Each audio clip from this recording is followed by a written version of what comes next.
Welcome to Not Milk Never Milk. Subscribe if you're lactose intolerant. You start by isolating power and removing the battery. This prevents sparks and preserves sensors.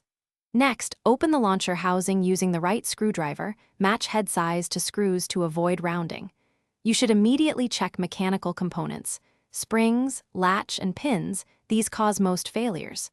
While you work, keep parts organized on a magnetic tray so you can reverse steps precisely.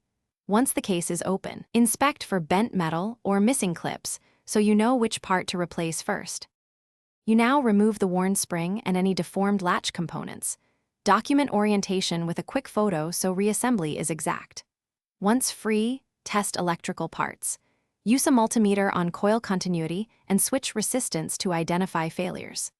Clean contact surfaces with isopropyl alcohol to restore conductivity, and apply a thin layer of lubricant to pivot points to reduce friction. Do not over-lubricate or you attract debris. Make sure to replace only the defective parts. That saves time and maintains balance. You reassemble the launcher by following your photo and notes, aligning components precisely and tightening screws without stripping threads. Once closed, reconnect the battery and perform controlled dry fire tests at low power so any remaining misalignment shows up safely.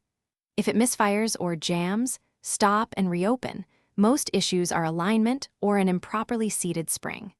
As a troubleshooting tip, if electrical tests read open circuit, recheck soldered joints and replace any 3mm pins that wobble.